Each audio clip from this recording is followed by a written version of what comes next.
Nation and Commanders. We got a goodie today, y'all. Let's get it.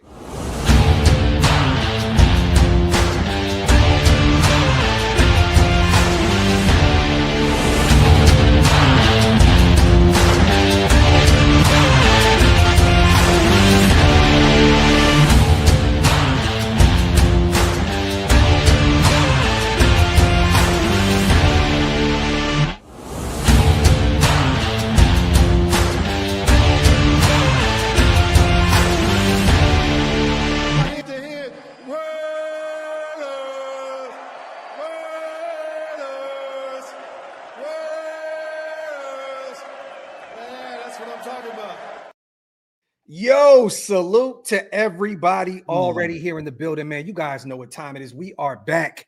Week 3 preview. I am here with my guy, my dog. You know, a lot of people don't know we've done a few of these and we've kind of built our platforms together. Kind of It's kind of weird, right? Like the past few years. I mean, I think we did a preview one year and we didn't even face each other. Yeah, you know, we just touch base in the off season, just check on each other's franchises. We in different conferences. How you doing, my dog? I'm blessed, my brother. Salute to everybody here in the building. As always, get those likes up and salute to everybody watching on Rio's channel as well. For those who are not in the know, this is my guy, Rio Robinson. He covers the Commanders, does a great job over there. Make sure you guys go subscribe to my dog on YouTube. Just type in Rio Robinson. You will find him first thing smoking. This is a big week for us, you guys. I mean, you know, we're 1-1. They're 1-1. There's a ton going on in terms of the injury report. We're going to get there shortly, but both coming off L's. Rio, you know, Green Bay, man, that's a phenomenal football team, offensively and defensively. Let's break that down a little bit. How is the Commanders feeling right now, the fan base, coming off that big loss last week? See, for us, it was more impactful than just losing a football game, because on top of as bad as we looked in front of the whole world, and we're the opener for the week being on Thursday Night Football, Austin Eckler, our starting running back, gone for the season. Dietrich Wise, our new starting defensive end, gone for the season. Noah Brown, who gets injured every year, gone. But we already know what the biggest slice of this pie is. Jaden Daniels on the injury report with a knee injury. You hear quarterback, you hear knee injury, PTSD, and war flashbacks for the whole fan base. So we going through it over here right now. Let me say this real quick. First and foremost, we were talking behind the scenes. I hope that we face Jaden Daniels. Like, I want to face the best version of the Commanders possible. You know, I know Eckler's out, but I'm excited about your Corey Crosby Merritt, bro. Like, I got a chance to cover him at the Shrine Bowl when he won the MVP. Got a chance to talk to him. This dude is a monster, bro. Former Arizona product. They need to just hand the reins to him. Just hand the reins to him. Eckler is already, I mean, I think at this point he may be done, right, Rio? I mean, oh no, I think his career is cooked. I think him and Dietrich Wise might have both played their last snap on Thursday Night Football, unfortunately. Damn. Well, I'll say this. Green Bay was all over the place. You know, Jaden, 24 for 42. He had 2 touchdowns. He was sacked 4 times. You know, couldn't get the ground game going at all. 51 yards on the ground, and 17 of those were coming from your quarterback, Jaden Daniels. Real quick, man, what do you think the odds are that the Raiders face Jaden Daniels in DC come Sunday afternoon? Because we have a very well-known guy out there that backs you guys up in Marcus Mariota. Raider Nation is very familiar with him, you know, spent some time with the Raiders in Las Vegas. What do you think about the odds of Jaden Daniels playing? It's interesting because I know where my fan brain is going, where I'm like, it's week 3. We don't need to force the quarterback out there with a knee injury on a football game this week, and not trying to look past an opponent. But like, if we can't compete in week 3 with Marcus Mariota, then this roster is in a lot worse shape than I thought. But this is the exact same way we handled Jaden with the cracked ribs last year, going into the Chicago game, which was the first game after he broke his ribs versus the Panther. Marcus went out to the podium on Wednesday afternoon.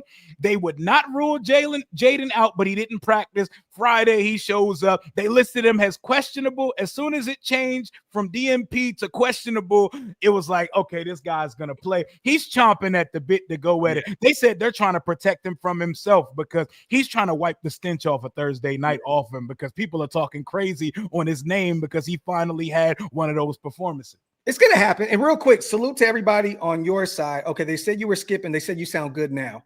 I don't know. Look, on my end, it looks great. Wi-Fi sounds good. Connection is good. But your people on your channel are saying that it's kind of skipping a little bit. Okay. So we'll try and we're gonna keep it rolling, you guys, and see what's going on. The connection looks lit over here. So I don't know. And real quick, salute to everybody that's gonna be listening also on Spotify and Apple Podcasts. I will be uploading this shortly after. So you know what, Rio? He says go out and come back in. See if that works real quick. Yeah, I'll do that. Give me 1 second. But yeah, everything's good on my end. Nothing been choppy. Yeah, no, not at all. Rio's gonna exit real quick, you guys, and pull back up. But once again, I'm seeing people on my end. They said it's straight. They said it's clean, so we can go with it. They said you're good. All right, we're good. But you know, once again, man, what does this team look like without Eckler and then possibly Marcus Mariota at the quarterback position? I hate to see a guy get an opportunity because of injury, but this is sports, and unfortunately this is a reality a lot of guys face. Some of the greatest careers in this league, come on, your boy Tom Brady that's in your building now, which we got to talk about before we definitely will. By the way, his career started because of injury. It's the Bills show. I've wanted it since we drafted him. Fans have wanted it. It was the reason why we got Brian Robinson out of here. They were trying to work him in slowly, give Eckler a quarter, and then work him into. No, I don't ever want to see a game where Bill gets 4 carries ever again. I want to see a 15 to 20 touch workload for this guy. I want Genty versus Bill to be a conversation and a storyline this Sunday. And if it's Marcus Mariota, make his job easier by giving it to a running back who has home run potential. Well, we know all about the whole young rookie running back that is not getting a ton of opportunities, Rio. Our guy had 11 carries against the Chargers Monday Night Football. And yesterday, he was at his presser, and he pretty much said, like, look, y'all don't take me at 6 to not run me over and over and over again. You know about the running back position, Rio. It's repetition.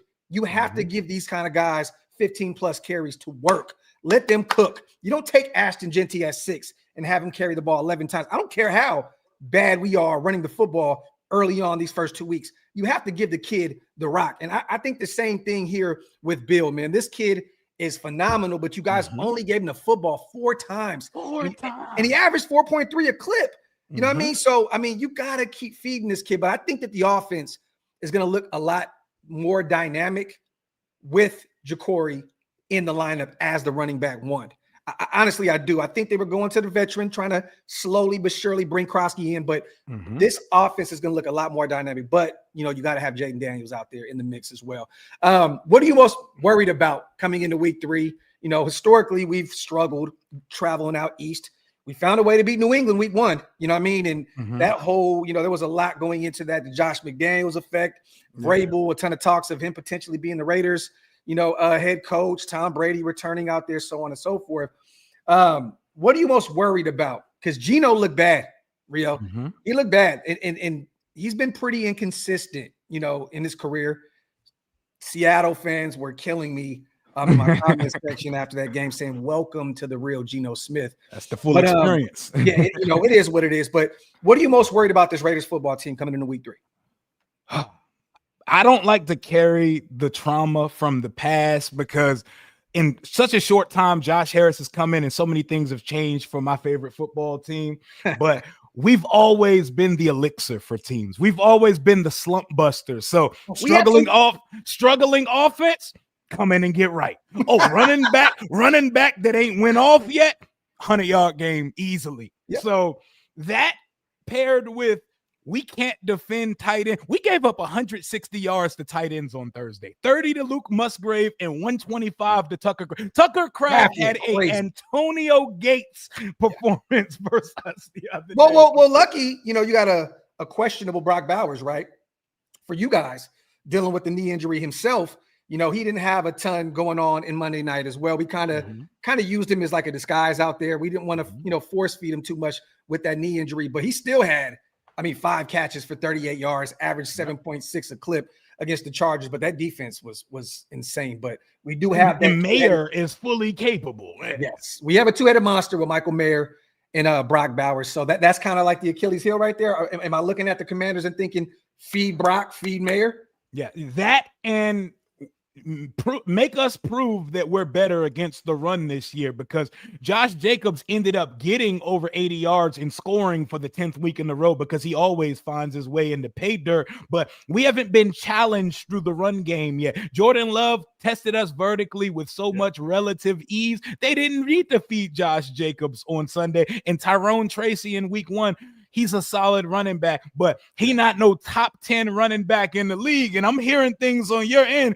It sounds like the running back over there calling out coaches. What's going on, man? Hey, I love it. I mean, look, Genty is coming off of his historical college season last year in Boise, right? You took him at 6 for a reason. You know what I mean? Regardless, if you can't get him going in the ground game, Rio, find him in space. Get him in the screen game. Find him in the flats. We tried a few times, unsuccessfully, but you have to keep feeding that kid, bro. And look, I love that he's being vocal about that. He's telling Pete, like, hey, man, give me the rock.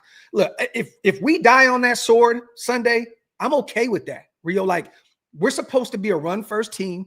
Yep. Set up the pass with Geno, because once again, this guy threw 15 picks last season, and he already has 4 this year. He already leads the league in turnovers. So when he's out there trying to force it, bad things happen. So guess what? Get back to what works. Or let me say this, get back to what you're trying to work, which is the run game. Now, defensively, real quick, we're both kind of middle of the pack defenses. You guys are 16th. We're 19th in terms of statistics, right? Passing defense, guys are 18th. We're kind of a little further down. Actually, no, I'm lying. We're one of the better teams right now against the pass. No, I'm lying. We're 27. But Herbert will do that to you, right? Yeah, Justin Herbert in MVP form. He got a baddie now, so he moving different. Yeah. But the rushing, this should be a game where we both run the football, because honestly, you may struggle a little bit because we're 4th in the league right now against the run. We have been phenomenal against the run. This defensive line has held Amarion Hampton, Najee Harris, Trayvon Henderson, like to damn near nothing in the ground game. We're 4th right now.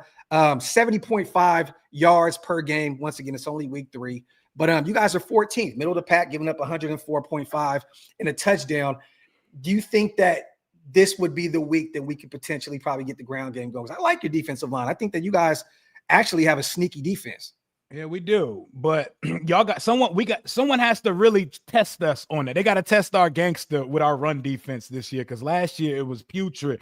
We need a test, and Genty is a talent, and I fear that this is the week he gets going, man, because everything's leading up to it. They're talking about the effectiveness. I'm hearing people say, will Bill Krosky Merritt have a better rookie season than Ashton Genty? And I'm like, yo, that's a top 10 pick for a reason, man. Yeah. And when he has touched the ball, you see the flashes very early.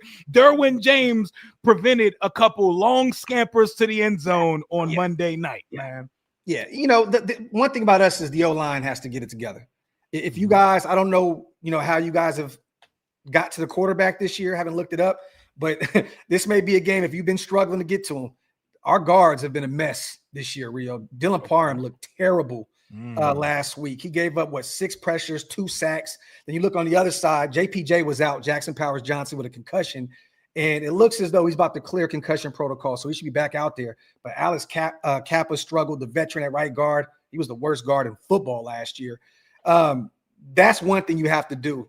Dan Quinn is a defensive-minded dude. He is a stud. He has a great defensive mind. You got to get to our offensive line. You have to. And I'm talking about the interior of that defensive line. DJ Glaze at right tackle has been really good for us. Colton has been great in pass pro. But if you guys can put some pressure on the middle of that O-line, this may be something, man. I'll tell you what you need to do. I'll tell you who to circle and who you target. I'm taking notes. This is who you go straight at. Early and often. Unfortunately, because we traded for this player, we gave up quite a pretty penny to acquire such player. Marshawn Lattimore has become the bullseye player. It's either he's going to get a pass interference or you're just going to point blank beat him to the punt. That's who you go. Whoever draws the matchup, whether it's Jacoby, Myers, Tucker, Thornton, go at number 2. I watched a special teamer toe drag swag deep ball on 3rd down versus Marshawn the other day. Everyone who lines up in front of him is getting the best of him at this point, and we haven't got the guy. We haven't got return on investment from that acquisition yet. So wherever he is, find him on the field. Real quick, let's give the chat an update real fast. This was yesterday. We'll get another one today, you guys. The injury report. Brock Bowers, once again, dealing with that knee injury. He was limited in practice yesterday. He'll go this week, though, so you guys better be prepared for Brock. Former commander, a guy we were talking about behind the scenes that signed a 2-year, $16 million deal with us. Jeremy Chin pops up on the injury report with a pectoral injury, limited in practice. Jackson Powers Johnson concussion. He was limited also. There's a ton of commanders right now. Trey Amos, a guy that I like a lot. Loved his game at the collegiate level. That's our best corner. He's a dog, bro. He was limited in practice yesterday. I don't know the reason. Do you have any information on that? Oh, the Trey Amos injury. I think it's more precautionary, but it's his shoulder, man. Okay. I think a little bit of that might have to do with ego, because I know that shoulder got hurt on a play where Jordan Love ran him over on Thursday Night Football. Trey should be able to go. He's questionable right now. John Bates, tight end, groin, did not participate. Noah Brown, you just mentioned him. Groin/knee, he did not participate. Brandon Coleman, the offensive tackle for you guys, dealing with a shoulder injury. He was limited in practice. Jaden, we talked about him with the knee, did not participate. They did have Marcus Mariota speak to the media yesterday, but once again, like you said, they did this last year against Chicago. So I'm not counting on, I'm not putting all my eggs in one basket that we're going to be facing Marcus Mariota. I'm just not going to do it. Zach Ertz, tight end, rest. You know, that's veteran rest, right? Him and Tunzel, those aren't injuries. Those are their old. We are the oldest roster in the leagues, and we look like it on Thursday night. I've learned about my team. When you have the oldest roster in the league, they don't get ready in 4 days for football. This is fact. I want to ask you real quick. We'll get back to the game, but I always looked at you guys as like the NFC Raiders. You know, we back in the day, we had our glory days, right? I don't know if you've seen it, but I did this on purpose. I threw my 83, 84 Super Bowl hat on. You know, that's the last time we won one. I think I was 4 or 5 days old when we beat you guys in 83, 84. But last year, I don't want to call it an anomaly because Jaden Daniels played absolutely out of his mind. How does it feel to come off of that season, coming into year 2 with Jaden Daniels? I mean, you're 1-1, so let's not jump the gun here. I see a lot of people. I tapped in with your show the other day for a second, and people are already losing their minds. Season's over. Whoop. We get fans are gonna fan, right? It happens. But how does it feel, man, coming off a major season like that and finally being able to identify your quarterback? Because a lot of people had Jaden Daniels going to the Raiders, right? Because AP, the Arizona State connection, Jaden wanted to go forth. Look, bro, I don't know how the hell we're going to get him at 13, and I didn't see any of them top 3 teams moving out of that spot for us. It didn't matter how much it was going to cost. You guys got your guy. But how does it feel out there, man? How is that fan base taking to Jaden Daniels and all this newfound success? I'll tell you what, man, it's magical. First of all, I've never had an offseason that short in my life. Bro, our last game was played on the final day of January. Yes, we got our ass kicked in the NFC Championship, but I've never seen the NFC Championship round and my team in the same sentence before. It feels great. It feels so good to go through the draft process, to sit back and to just say, I trust Adam Peters. I trust the front office, and we don't need a quarterback. I don't got to go convince myself in the Shador, in the Jackson Dart, into Tyler Shuck. You know, that's a conversation y'all had over there. It's a conversation I was too used to having my entire life. So coming into this season, we have haters now. I don't know what it feels like to have haters. Everyone's rooting on our downfall. Everyone's rooting for this sophomore slump. That's why on a performance like we had on Thursday, which including Jaden's performance, everybody in the world is ready to see they're fake. They're fraudulent. We told y'all they're fake demons. Like that comes with the territory of success. My team just sold out season tickets this year. They just confirmed the new DC stadium yesterday that's coming in 2030. We're going to get us a dome in the city. Everything is good vibes, and we got a quarterback now, a real one. And quarterbacks have off days, even the best one. Definitely. And I'm ready to see what his next performance looks like. Because let me say this: I love this for you because you're my guy, but I hate that my team is now kind of, we have new expectations because of what you guys did in year 1. Adam Peters, new general manager, right? John Spytek with the Raiders. Pete Carroll, Dan Quinn, you know, Cliff Kingsbury. We go get Chip Kelly. make him the highest paid offensive coordinator in football, $6 million per, coming off a national championship with Ohio State. I'm sorry for the way that we stole Cliff from y'all too, man. That's my bad. We did what we had to do. So man. I know about that situation. See, a lot of people try to say that it was a third year and that's why he left. No, they told him the plan, the quarterback plan. He said, I'm cool. I'm not betting my reputation on this. They try to sell it as they didn't offer him a third year or blah, blah, blah. No, he got the game plan from AP and from Tom Telesco as this is going to be kind of a dub year. We're going with, we're going to get a Minshew type guy, Aiden O'Connell. And he was like, I'm not betting my reputation on this. So, but it is what it is. But you guys, because of that success, have thrown a ton of expectations on this team. And I sometimes I have to kind of remind our fan base, like, look, you guys got Jaden Daniels. That's the big chess piece to that situation. We have Geno Smith at this point, a journeyman. He's played on several teams. He's 34 years old. He is Pete's guy.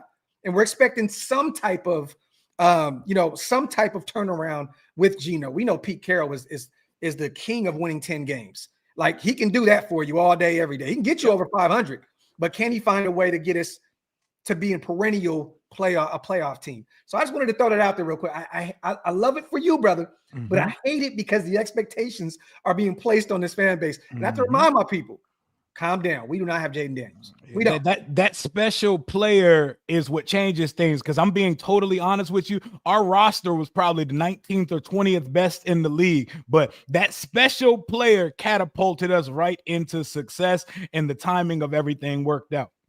This is facts, Jay. Jaden Daniels is him. I hope he stays healthy as long as possible. This is facts. And that's my California guy, man. You know what I mean? He's from Southern Cali.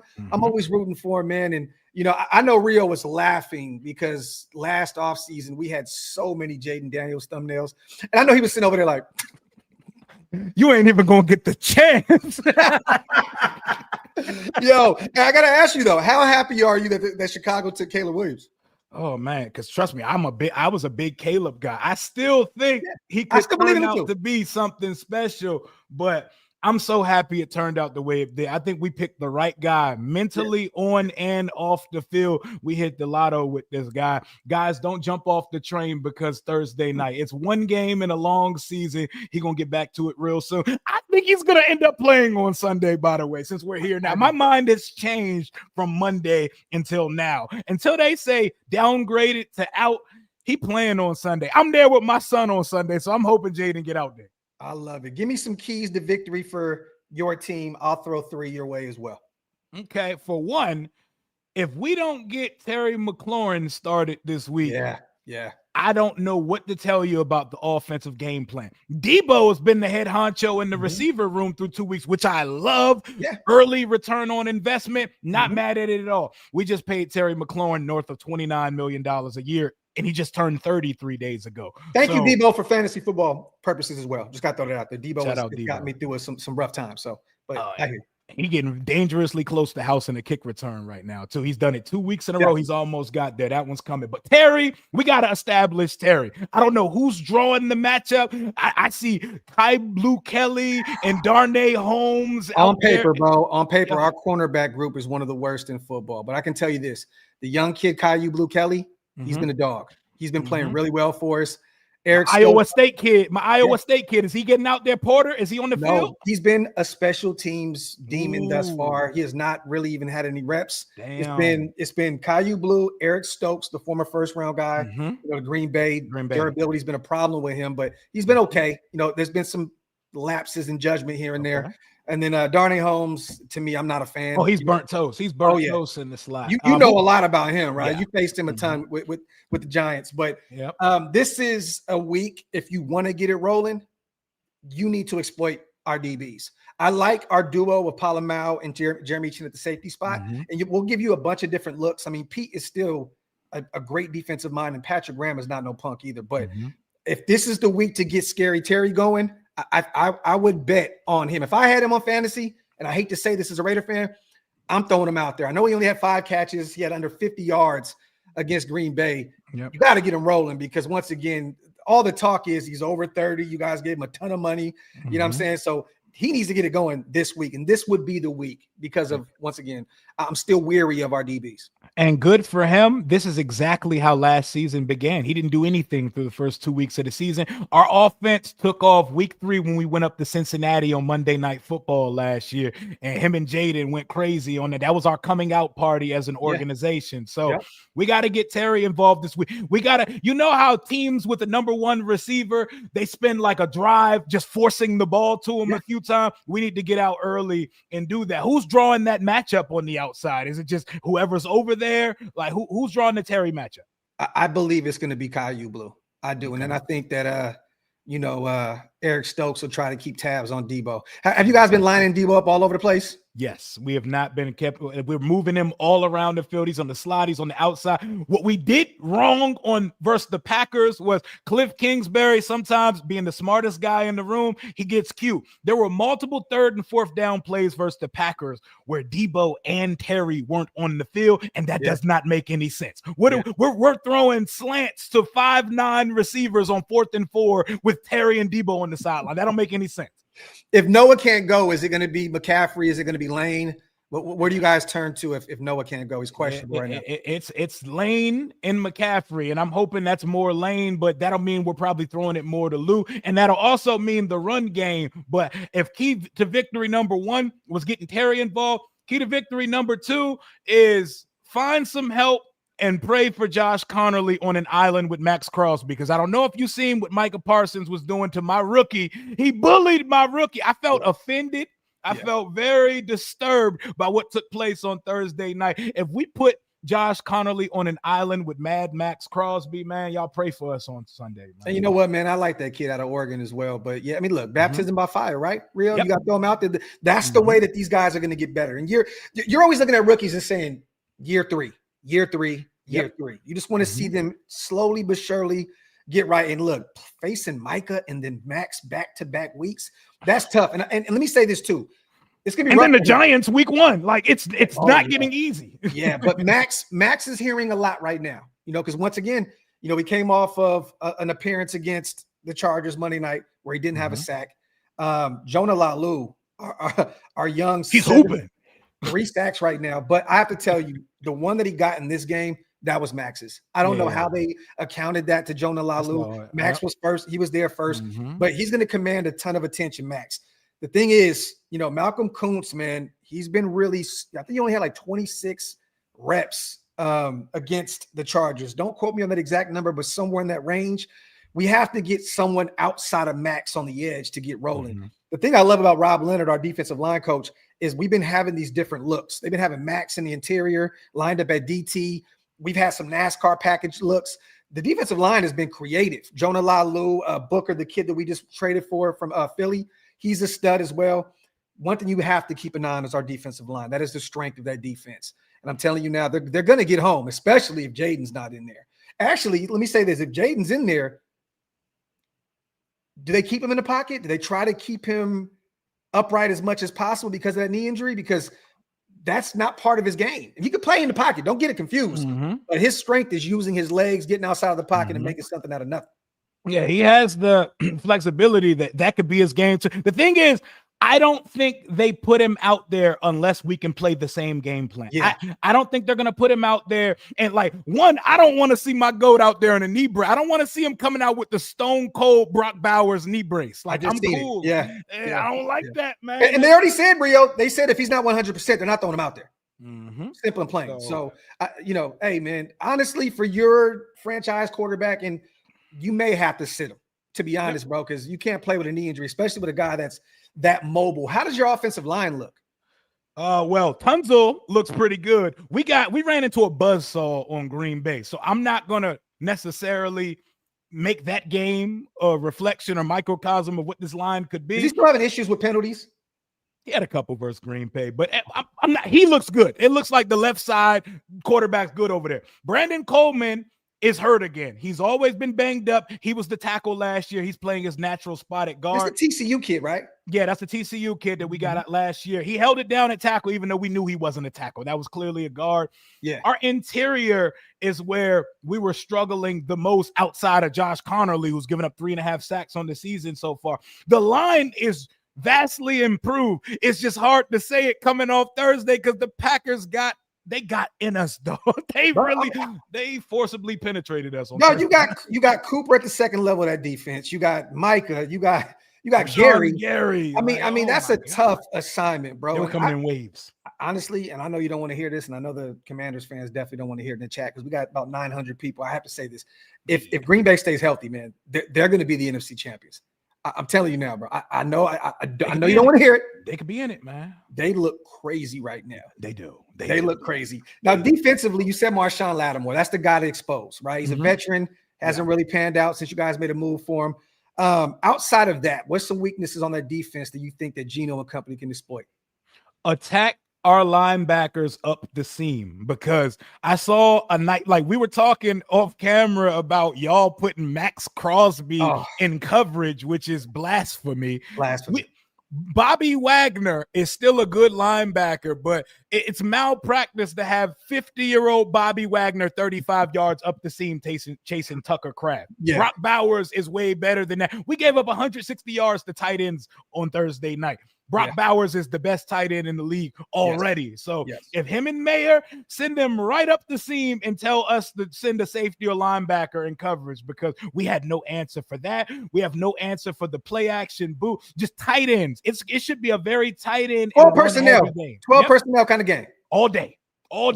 Okay. And that's Chip Kelly's bread and butter there. So I love it. I mean, honestly, we can look at the stats all you want, but eye test wise, how have you been against the run? Like, honestly, like where do you think? Do you think that this could be the week that Genty can get rolling?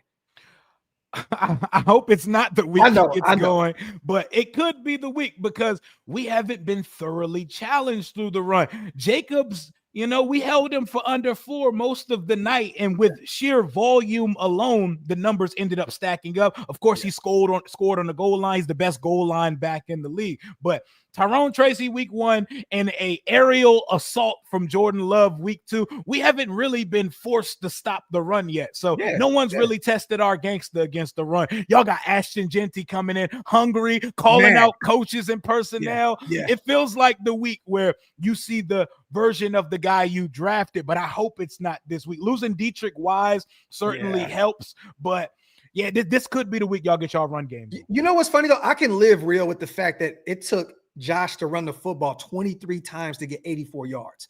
Like, he only averaged 3.7 a clip, and he's one of the best running backs in football. So that's good for us. That's good. It is. They put 135 on the ground as a whole, but some of that was Savion Williams, a little bit of Matthew Golden, 2 carries, and then Jordan Love ran 3 times for 12 yards as well. But that's pretty good against the run, keeping Josh under 100 yards on 23 carries. See, that ain't no punk.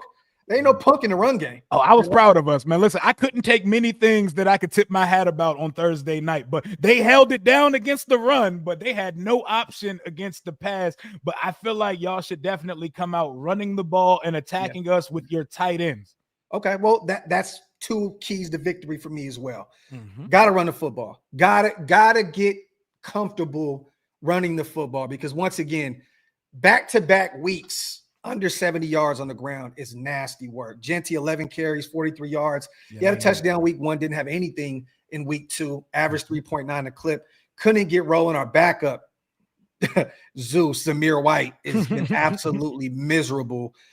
We kind of have this little spark plug in my guy, Dylan Lowby, young kid, 6th round out of New Hampshire. He's been showing some signs of life there. I'm in the passing game, coming out of the backfield, but got to get Genty rolling for sure. We have to get the run game going, but it all starts up front. Our O-line needs to have a bounce back week. I need those guys to perform well. It's looking like JPJ, our 2nd round guy out of Oregon, who should be playing center right now, Rio.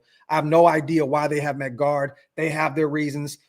Jordan Meredith is our center. He's never played center before at the NFL level. So that's one of the guys I think that you guys can potentially, defensive line can try to expose a little bit. And he's had some issues snapping the football with Geno. There's been a little chemistry issue there early on, but get Genty rolling. The O-line needs to show up. And like you said, feed Brock Bowers. Feed him.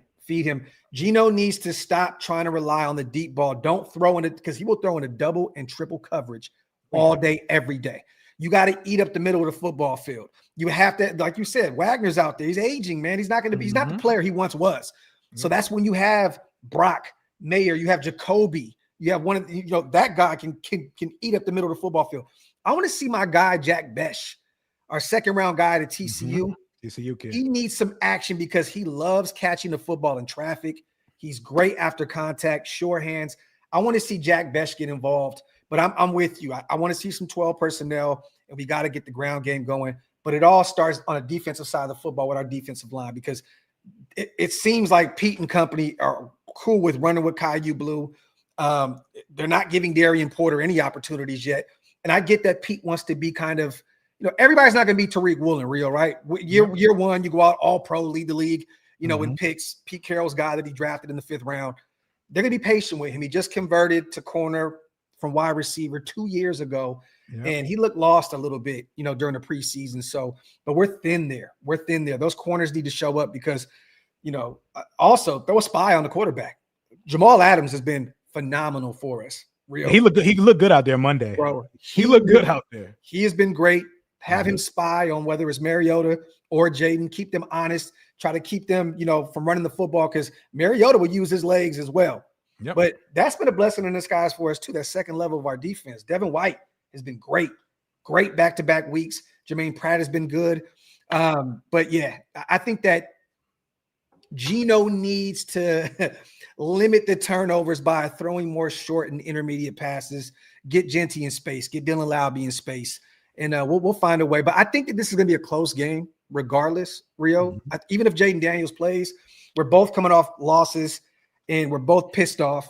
And Pete Carroll is on his guys very, very tough this week. I've been hearing some things coming out of Henderson that, look, we got to bounce back this week because nobody wants to start the season 1-2. And we have some winnable games coming up, Chicago and the Tennessees of the world and Cleveland's of the world. This is a big game, but what's your final prediction in terms of the score? Give me one with Jaden Daniels and then give me one with Marcus Mariota. Okay, I got you with both of those. And just to close out the keys to victory thing, my final one was we better like nice things. We do not force turnovers. We refuse to force turnover, even when they're gifted to us. If it could be put right on our chest, right in our hands, we refuse to do it. Geno's going to dare us and challenge us to accept. We have to accept when he makes the call for a turnover because Geno lives and dies by the gun, and he's going to take chances even when it's not necessary. But my score prediction, my vibe I'm feeling for this one, if 5 is out there, 27-20. 27-20 okay. Washington. If 5 is not out there, 22-17. 22-17, 22-17, 22-20. It's going to be a nail biter, last person that touched the ball, finish it type of game. I'll give us a full touchdown win if Jaden's out there. 27-20, that's a close game. It's a 1 touchdown game. I think our offense finds its rhythm a little bit and we can get up to 27. Neither of us have scored more than 21 in either of our games so far this year. And we both similarly look like we lost by 30 the other day in prime time, but actually had a chance in the fourth quarter. We just couldn't do nothing with it. We were down a touchdown with 12 minutes left in the game. Y'all had so many opportunities in the fourth quarter, and Geno kept saying, nah, I'm cool. Yeah, I don't want it. Like they kept giving us every chance under the sun to come back and win that game, but we just did not want it. I'll say this, 24-21. We both know we're going for our team, so it is what it is. I initially had this as a loss coming in, like when we did our schedule prediction and all that stuff. I said this is going to be a different Commanders team in year 2. I don't know, man. I watched you guys very closely against Green Bay. I didn't get a chance to really watch the entire game week 1, but I was definitely doing my homework last week, and they just didn't look like the same team, Rio. Once again, you get tape on Jaden Daniels, you get tape on Cliff Kingsbury's offense, but sometimes it just takes a little time to get rolling. I'm going to go 24-21 Raiders with Jaden Daniels, and I'm going 24-21 without Jaden Daniels. Okay. It doesn't matter. I think we win by 3, a Daniel Carlson field goal in closing minutes. We win this game by 3. I'm going to go real quick to the so-called experts. Oh, the NFL Network picks? Did you see those? Yes. I'm going to bring this on screen because I don't know what we like to call D&D over here, Rio. I don't know what kind of dick and dynamite this dude was smoking. Gordon said 38-9, bro. I don't know what the hell he has seen the first 2 weeks. Geno coming off of 0 touchdowns and 3 picks. He knows something we don't. He knows 1 something touchdown all and 1 of us pick. don't know. 38-9. I don't get it. Whoever this dude, I don't even see us if we were clicking winning 38-9. So where are we going with this one? This is nasty. But Daniel Jeremiah 24-21, Wolf 22-18, Adam Rank 26-23. So all close, all kind of 3-4 points. Grant has you guys by 6. Bucky Brooks has us by 3. And this is crazy coming off of a nasty Monday Night Football game where I think this is because of the Jaden Daniels effect, though. Real, I definitely do. I think if Jaden Daniels, and because we haven't looked like ourselves yet. But what is it? Is it Kingsbury's system? Like what is it? It's just we're looking like a team that had no starters play at all in the preseason. Terry missed all summer. He got here a week before the season started. Noah Brown got here the week before the season started. And it was just Jaden didn't play. He didn't throw one pass in the preseason, all preseason. We look like a team that's just now getting it together, and we're still trying to get back to us. We're not even going for fourth down with the veracity that we were last year. So we haven't started playing our football yet. So I definitely expect this to be a close game. I'm going to be in the building. I hope we don't lose, because 1-2 and this loss would – the fan base would be crashing, and there would be a whole lot of conversations being started. And I'm so sick of that sophomore slump agenda people want so badly to attach to my boy. I got to ask you, has Noah had a case of the dropsies a little bit? Yes. Oh my God. Jaden threw about 3 good passes total on Thursday, and he dropped 2 of them. And those were drive extenders, chunk plays on third downs that he dropped. And he dropped one versus the Giants as well, and had a penalty that took one of his catches back. He has a case of the dropsies and a case of the I live on the injury reports. And I'm kind of over it at this point. Salute to these so-called experts once again. 4 of them have us, 6 of them have you guys. We shall see. Come Sunday. You said you're going to be at the game, right? Yeah, I'm out there on Sunday, man. Hey, chat, let us know. We got 1,000 people here in the building. Would you guys like to do a recap? I would love to run a recap, man. Why not? We can run one either Sunday night, Monday morning, whatever. I think that'd be fun, man. Real quick, salute the Flores on the first Super today. 38-9 was score of Raiders' last Super Bowl win versus Washington. Oh, Marcus Allen game. That's what they was doing. So he was playing into the. Oh, he was getting dirty with it. Into that again. Okay. Dirty. Okay. Flores, I like that you caught that. That was a bar then, even though that was a bar. I didn't catch that. That was a bar. I definitely didn't catch that, but he's still smoking dick and dynamite for sure. Let me see. Everybody says, yep, we need that for sure. Okay. We definitely got to double back. Let's give real quick. I want to ask you, and I usually do this every week as well. Okay. Give me a few predictions in terms of specific players. Like, how do you think Bill fares against this Raiders team week 3? I think Bill's going north of 80 yards this week. And I know y'all are good against the run. I think we're going to have a game plan to get him touches and to get him going. And he's shifty. He's the one thing we were missing in this running back room. He was the one thing we were missing on Thursday night versus the Packers, was someone who could create. When nothing's there and has the. He's not Brian Robinson, I'll tell you that for sure. He's not. He's a creator with the ball in his hand. I say north of 80 and a touchdown on Sunday, and 15 plus touches for Bill Krosky-Merritt. I think he has one of those games on Sunday. So they're going to feed Bill.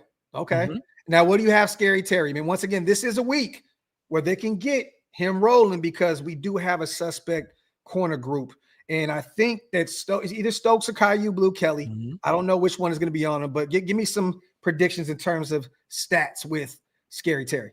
I mean, it's about that time. If Terry can't get going this week, they're going to start having them 30-year-old falling off a cliff conversation. Terry's due for one of those 4-catch 100-yard specials where there's a deep ball, there's a couple other slants involved, but 4 catches, 104 yards and a touchdown. Or it could be one of those 2 touchdown days where they get him on the goal line, isolated 101 slant route. Easy. That's his slant route, spot route. Easy. He wins it every time. But I think a 4 or 5 catch, 100-yard, 1 touchdown type day. It was his birthday this week. If he don't get going this week, man, I don't know what to tell you, man. He gets a break next week because AJ Terrell's probably not playing when we play against the Atlanta Falcons. You don't have a great corner matchup this week. Take advantage of it. We made Kayshawn Nixon look like Darrell Revis on Thursday Night Football. I can't see that again. My eyes can't unsee what took place Thursday. It's time to get Terry going, man. As a concerned Raider fan with my O-line, I got to ask you, what does the pressure look like up to this point? You guys have Armstrong out there. You got, Daron Payne. Javon Kinlaw looks revitalized right now. Luvu, always butcher his name, but Frankie's a stud. Baptiste. I mean, what does that pressure look like up to this point? I love Newton as well. How has he performed this year so far? Newton is the rotational piece, with Kinlaw and Payne being the head guys on the interior of that room. I'd like to see more from Newton, but he looks active. The thing was, we were getting pressure-ish at times on Jordan Love. It just wasn't affecting him. Jordan Love, a guy who never runs. He was running versus us. He was escaping tackles and sacks and still making down the field throws. He was just comfortable versus us. We got another 2 sacks. We got 2 sacks in back-to-back games, but it hasn't been consistent. But now guys like Jacob Martin and Javonte Jean-Baptiste and Von Miller in this situational role, they matter more because our starting DN is out for the season. I think the main sack guy you need to worry about is Dorrance Armstrong. I think he's the top guy for us, but who we need it to be, Frankie Luvu was a demon for us last year. Frankie Luvu is on a milk carton right now. Frankie Luvu, wherever you are, please hear me. We're looking for you, brother. I've not seen you in 2 weeks of football. Not one impact play has been made, and I've seen you get run over a couple times. Whatever you're going through, we here for you. We need it this Sunday, man, because how's Preston Smith look? I mean, he just got here this week, so we're gonna find out. Have you heard anything about camp? He looks like Preston Smith, and he brings some length off the edge. We needed size. We brought Dietrich Wise in to be an edge setter for us, not necessarily a sack machine. It's definitely nice bringing back an old skin. Ryan Kerrigan and him used to be our edge duo. Ryan Kerrigan's coaching him now. That's a crazy world we live in, man. But real quick, man, I want to give some predictions as well. Once again, we talked about it earlier on. The Commanders have given up 104.5 yards per game the first 2 weeks. Middle of the pack, 14th against the ground game. I'm going to say that this is going to be an Ashton Jeanty breakout game, over 100 yards, a touchdown on the ground, and I think he gets another 30-40 in the passing game as well. And this is a Brock Bowers special. Oh, yeah. Over 100 yards in the air. I think he gets a touchdown as well, and I think that, like you said, the tight ends kind of can expose that defense. Mayer gets 50, 60 yards as well. Ton of 12 personnel. Chip Kelly leans on his tight ends this week, and I think that Mayer has a pretty good week as well. So I want to say the defense, are going to create some turnovers. I just don't know what quarterback we're facing. What does Jaden look like in terms of turnovers? Has he had some this year? I haven't really done my homework. That's the one thing we do not do. That boy is good with the football. 0 turnovers on the season so far. We had we had multiple games last year where we didn't punt or turn the football over. We did it 3 times, and we do not. As bad as it looked Thursday, we didn't put the ball in harm's way, really, and we didn't give the ball back to the other team. So that's not something we really concern. We also don't force turnovers, so it's like a force multiply. Yeah. Salute to everybody here in the building, man. Get a few questions in, you guys, before we get out of here. We're about to I got one for you for sure. Let's do it. How do you feel about having Tom Brady a part of your organization? Because I know there had to be a little bit like a confliction about him joining it, but he is the GOAT. But like, I know y'all don't love Tom Brady over there. Initially, we were all like, what the hell is going on, right? Because we've seen Mark Davis in recent memory try and replicate this whole Patriot way thing. Josh McDaniels becomes the head coach. They bring in his GM, right? They try to redo this whole Patriot thing in Las Vegas. Mm-hmm. That didn't work. Both those guys are canned. We move on. AP's out of here. Tom Telesco's out of here. We go a different direction. I'll say this.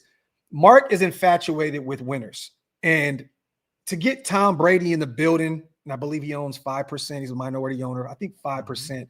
But I love it. I mean, the guys lean on him a little bit. Jeanty gets a chance to talk to him. Gino has spoken to him a ton. He was up in the box the other day with Chip Kelly when he was calling the offense. So, look, I'll say this. Historically, I hate Tom Brady.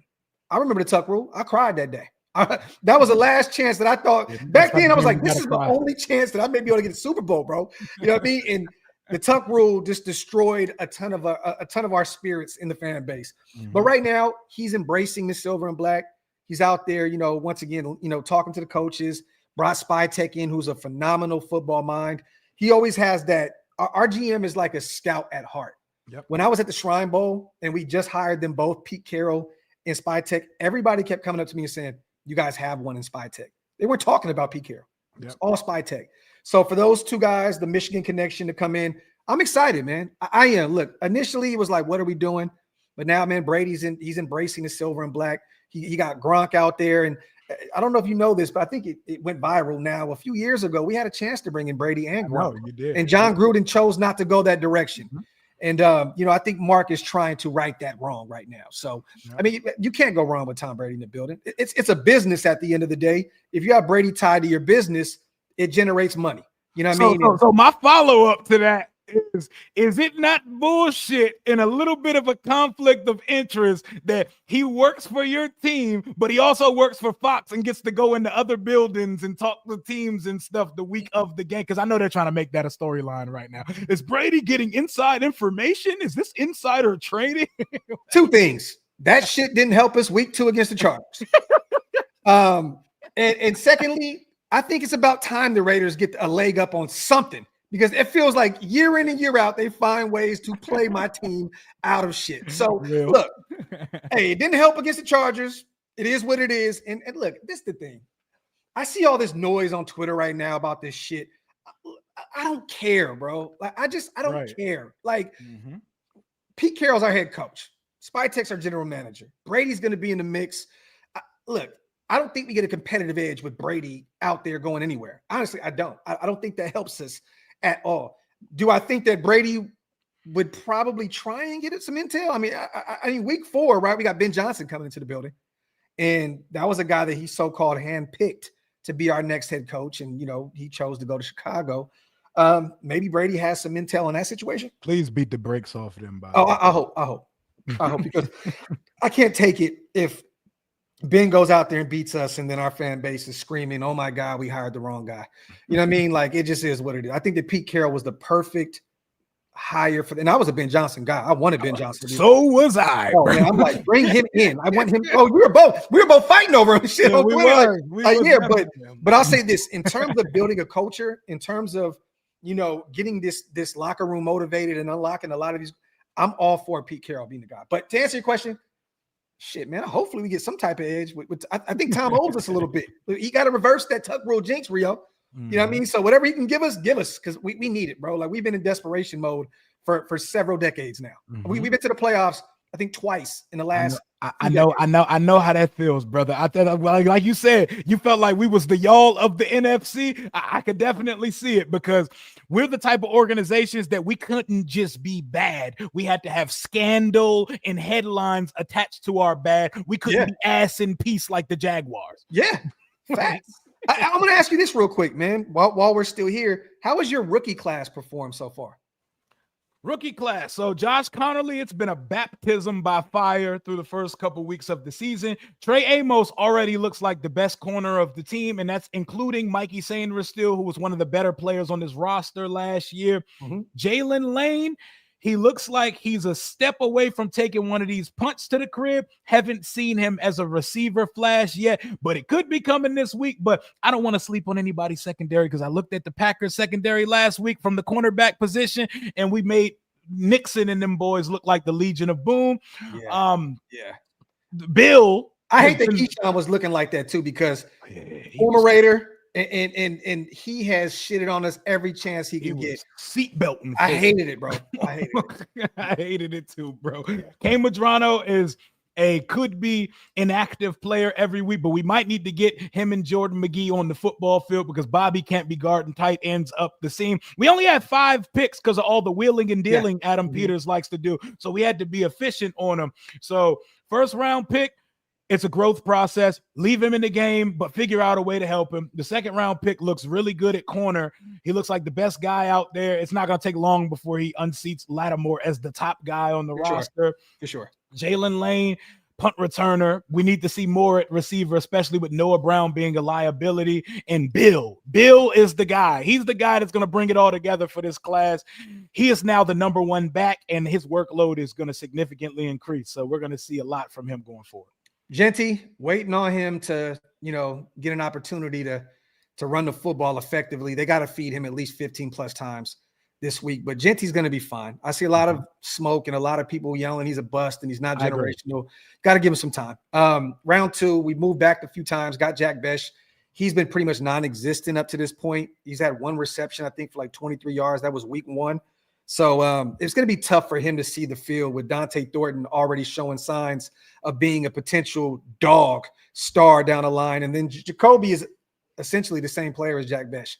Yep. They're these great route runners, short-handed guys that just does all the dirty work. So it's going to take some time for Jack Besh to get an opportunity to see the field. I think year 2 is when we really see him, because there's a reason why they've been holding out on this whole Jacoby Myers deal, Rio, and it's a lot of it, and people aren't talking about it, is really Jack Besh. So round 3, Darian Porter, he's been pretty much special teams up to this point. So I don't know what's going on there. I think once again, they're being patient with him. Our DTs, Tonka Hemingway, inactive last week. JJ Pegues, inactive. Dante Thornton, our rook out of Tennessee, his knock was limited route tree. You watch his tape at Oregon, he definitely has a great route tree. But that Tennessee offense is kind of difficult to go out there. You get caught in that system, and it's like, that's how they pinpoint you as. But watch for Thornton, Rio. You guys have to keep tabs on him. 4'3", 40. Oh, 6'5", I like them. Keep an eye on him. Keep an eye on Trey Tucker. That speed can definitely put those DBs on notice come Sunday. And then Lindenberg, our linebacker, he's been kind of a special teams guy out of Minnesota. And then round 6, we've got nothing. A guy that we drafted out of Montana State, he's no longer on this team. He was a quarterback, converted to wide receiver. Tommy Touchdown, he's no longer on this roster. He's with New Orleans. And then Cam Miller's on the practice squad. So honestly, man, we haven't seen a lot out of our rookies either. I think that these guys are older head coaches, Dan Quinn, Pete Carroll. They want to rely on the vets. Yep. The thing is, you don't want to throw all your young guys into the fire early. Some of those guys can't take it. And these are guys that know each other too. Yeah, but year in and year out, some of these guys get in their own mind, and then their careers are cut short because they feel like this is who I am. This is who I am. And it's like, nah, I like that Pete Carroll's being very, very strategic about the way he throws his young rooks out there. So, but yeah, man, 2-4 says the shoe is going to be on the other foot now. I think he's talking about the Tom Brady situation. So, get a few questions in, you guys. This is the nastiest naming. Did you want y'all to stop the Shedeur slide? And if so, how early were you willing to stop it? Well, look, I was a Shedeur guy the entire time. So, you know what I mean? Like when I heard, when round 1 was there and all the talk was about Shedeur just dropping, I started to think, okay, we might be able to get him later on. I'll say this. The Raiders stayed away from him for a reason. And nobody knows him better than Tom Brady at the NFL level. Nobody. This guy has mentored him. I believe he was one of the first people to sign him to his deal with TB12. They had a deal with his brand. He's helped develop him behind the scenes. I was actually shocked that we didn't take Shedeur. We had several opportunities to do so. I thought when we traded back and picked up some extra capital, I'm thinking, okay, soon Shedeur is going to be there. I don't know, man. Let me ask you, Rio. I mean, do you think that he's worth the distraction? I like Shedeur. I think that he could be special down the line. Him and Geno have a rapport. The reports were that we didn't bring him in because there was no way that, Pete was going to have his guy Geno have to sit and hear all that noise. Because once again, if Geno goes out there and has a 3-pick performance in the nation right now, everyone's going to call this for Shedeur. It's Shedeur season now, right? Promise you, after 3 picks, everybody on Twitter is saying put Shedeur in. Simple and plain. So that was another reason, I think, the distractions and all that other stuff. And now what is he? He's the 3rd quarterback on the depth chart in Cleveland. Yeah, it's something nasty. It's always a nasty grouping over there. Is Shedeur worth the distraction? It's interesting because I don't see why he can't have a career like a Geno Smith in this league, because he can pass the football. He throws with touch, timing, anticipation. His process is a lot slower than I would like. And for a quarterback that is not mobile, that could be a problem in this league. The problem is he has his father's personality, but he's not the level of prospect that his father is. Yeah. So it could be hard. So what comes with him is a circus. It ain't Tim Tebow because he can actually play quarterback. Please throw away that. I don't know why anybody calls it a Tebow-like circus. Shedeur can play quarterback in the NFL. Yes, agreed. You gotta have a certain type of stability and ecosystem in your organization already established to bring that in, and you cannot have any fragility in the quarterback room ahead of him because fans are gonna scream for Shedeur as soon as things go bad. And Alec, you know what's funny, man? He's one of the highest selling jerseys in football. The Browns know what they're doing right now. They're gonna keep him on the bench, and they're gonna develop Dylan Gabriel, and they're just gonna sell a ton of jerseys and take advantage fully of the likeness of, Shedeur Sanders. I have to say this though, because I've never said this on live. I got a chance to hang out with Shedeur during the Shrine Bowl week. Got a chance to kick it with Shiloh, Deion Sanders Jr., which is a great dude. Love Bucky. Solid dude, man. We got a chance to talk a ton.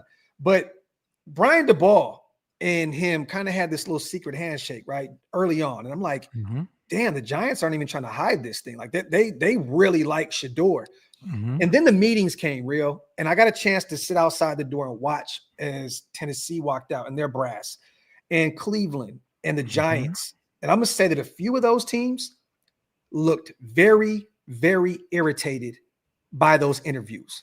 That's all I can really say. Tennessee looked like, what? Like what? And the Giants definitely did as well. Brian DeBall did not show too much in terms of body language, but those guys came out and they were like, we're not going that direction. I just seen it. I knew that a few teams are going to get away from him.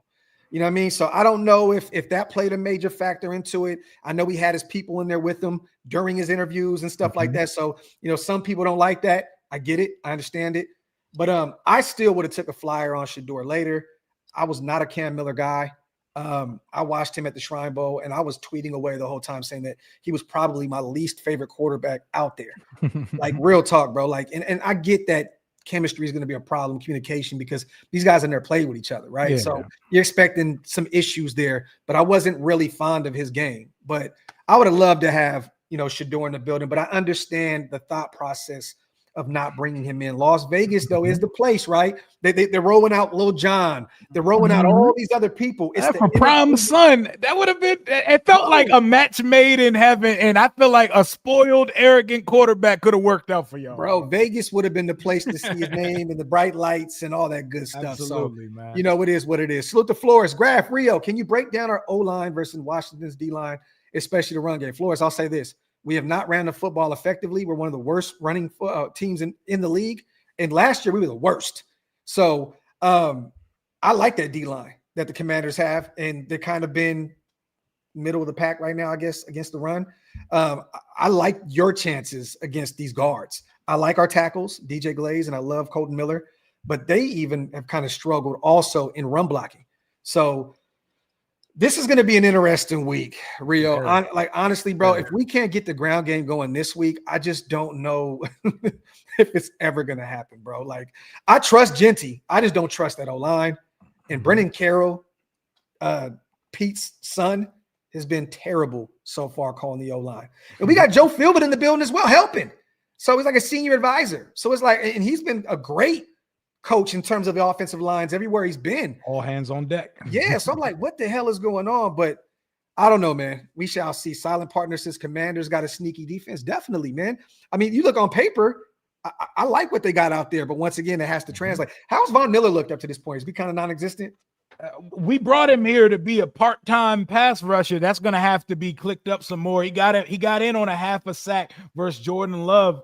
They were just so comfortable in everything they wanted to do. Like 27 didn't tell the full story of that game. They really should have scored 41 to 44 points on us, and we got saved by their own mistakes. Them having 10 penalties for 77 yards, taking some of their own stuff off the board, and Jordan Love underthrowing what should have been a touchdown on the first drive of the game.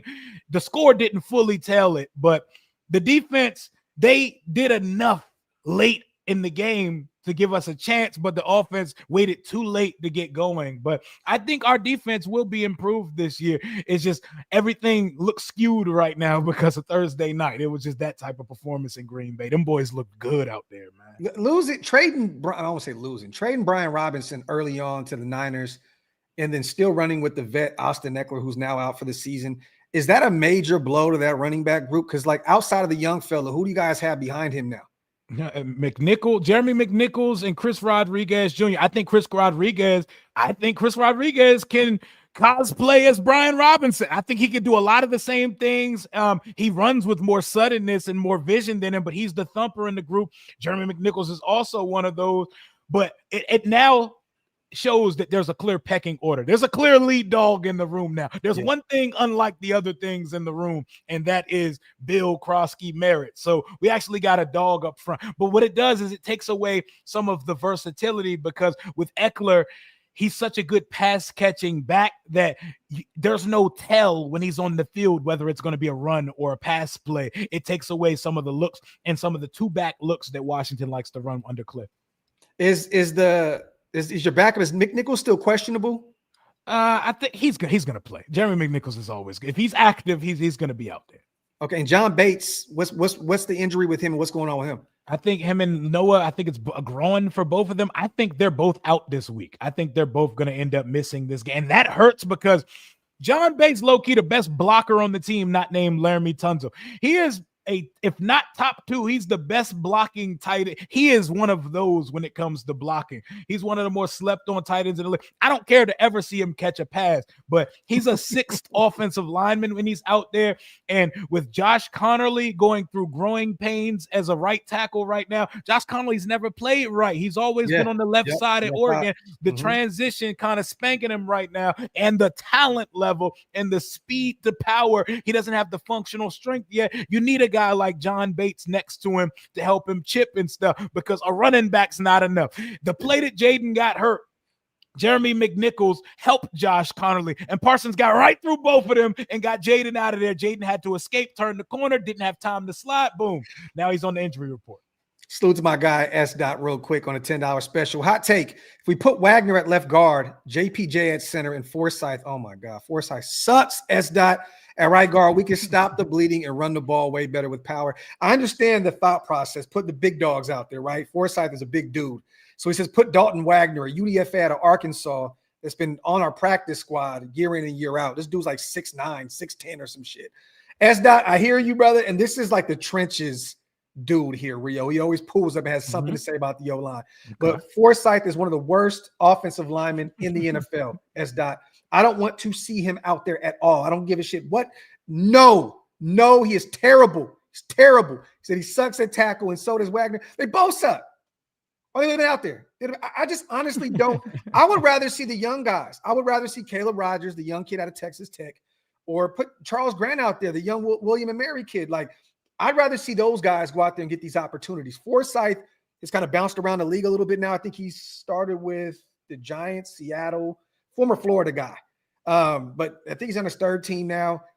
Forsythe is ass, bro. Asparagus, bro. I don't want nothing to do with Forsythe out there, man. Final thoughts, my brother, on this, man. My final thoughts on this one is, although I want us, like my fan base, they all called me soft because I said, go ahead and give Jaden a couple weeks of PTO, let Mariota run it. Mariota had 364, 4 touchdowns, no picks, and won both appearances he showed up in last year for the team. Go ahead, let him run for 2 weeks and let Jaden come back versus the Chargers in week 5. Nobody wants to hear that. Nobody wants to hear any of that. It's week 3 stuff. They're like, if he could go and they clear him, get him out on the football field. I think Jaden's going to play on Sunday. And if I do also. But once again, look at your division right now. The Dallas is 1-1. They're lucky to be 1-1. Yeah. Giants are 0-2. Philly is 2-0, and they have a rough game this week as well. So they play the ugliest style of mistake-free football, but it works for them. I need them to lose this week. I need us to keep pace with teams like Philadelphia and Green Bay, so we cannot lose games like this one. So whoever's out there hold it down and get 17 involved, man, because I don't want to hear these conversations that happen if y'all shut us down this week. I got two more real quick before we get out of here. How's it feel to be back in DC with the new building? You guys got approved, I believe, yesterday, right? Was it yesterday? Sir. Yesterday. Salute to you guys. You guys are back at the crib officially. How's it feel? How's the fan base taking the news? It is the spiritual home of all of this team's success. While all of the team's success predates my existence, you know, their last Super Bowl was my birth year, the 91 season. All of the success took place at RFK Stadium. So them knocking that down and building a state-of-the-art dome where they're paying 88% of it out of pocket, it's just another sign of what happens when you get dumbass Daniel Snyder out of your organization. Yeah. The cloud stops hanging over it. We're not about to have a stadium that leaks plumber fluid or that almost hurts franchise quarterbacks or that the field very Oakland Coliseum-ish, Rio. I get it.